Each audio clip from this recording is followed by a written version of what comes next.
Even before it came out, people have been saying that Darksiders is just like Legend of Zelda, and to those people I say, "Bitches, you be trippin'." Okay, yeah, so maybe you do take the place of a singular chosen one, and you unlock new items and abilities as you go along. You even get a hookshot, abyssal chain. And yes, you do get your own cute horsey too, and by cute I mean undead, and by horsey I mean fire-breathing Hellraiser. But you can also temporarily slow time with your Chronosphere, and use your faithful portal gun, Voidwalker, to get around complicated puzzles, and you, maybe, somewhat, a tiny bit, resemble a World of Warcraft night elf on steroids, but Darksiders is like totally an original game. But I exaggerate.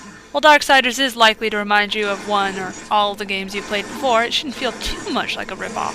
Instead, try to look at it as a beautiful synergism with all your beloved gaming past.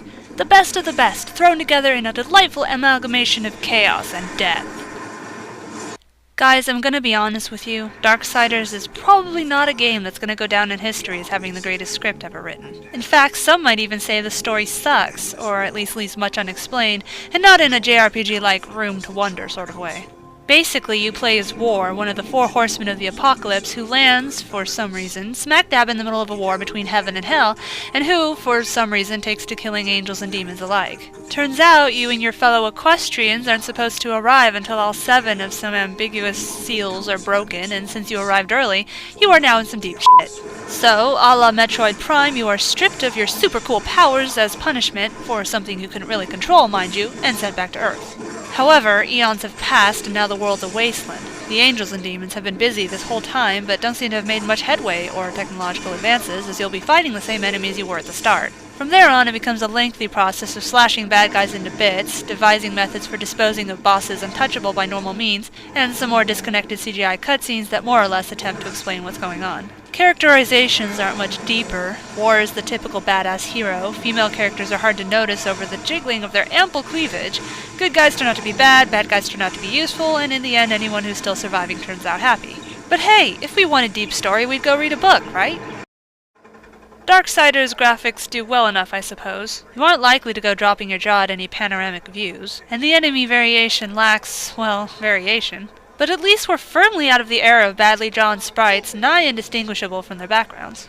The art style seems to vary from area to area. You have your cartoony, wowish main character, the sort of gritty evil creatures from the Devil May Cry series, while the world itself is sort of generic dark fantasy. So, yeah, not much to write home about, but it gets the job done. I'm not gonna knock too hard against Darksiders' sound. The music is even pretty sometimes, although it gets a little wearying hearing the same loop over and over. The sound effects befit the mood, lots of sword shings and grunting and shrieks of pain as you dismember your opponents. The voice acting is, well, about what you'd expect from games these days. Nothing too horrible, but nothing Emmy-worthy either. But, you know, if we want a nice sound, we listen to a CD, right? Before going into gameplay, let me give you this caveat. My name is Cleo, and I am not a God of War fan. Oh, I have no problem with the bloodshed or the objectification of women or anything like that. It's simply that my hands get tired of having to mash the same button so quickly and so repetitively.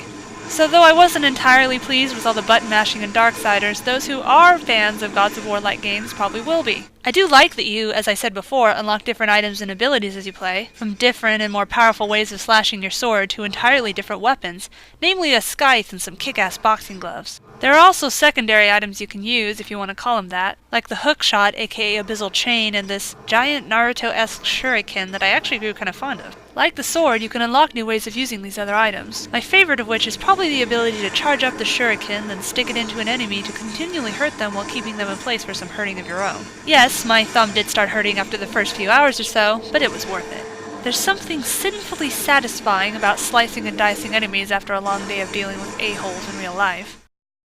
If you had asked me months ago what the replay value was for Darksiders, I probably would have told you there isn't much. However, as I finally got around to making this review, I loaded up the game to get some footage, and the funniest thing happened. I found I didn't want to stop playing long enough to make the review. So while it's a pretty shallow game as far as story goes, the gameplay itself makes it worth keeping around. It's nice now and then to play a no-brainer of a game, with just enough storyline to give at least some reasoning behind all the mayhem, and with fluid, upgradable gameplay to reward you for hours spent playing it.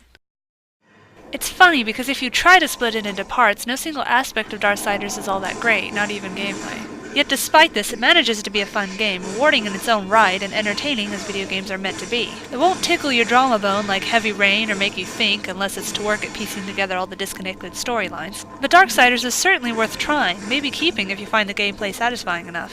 It's been long enough that you can pick it up from the store for relatively cheap.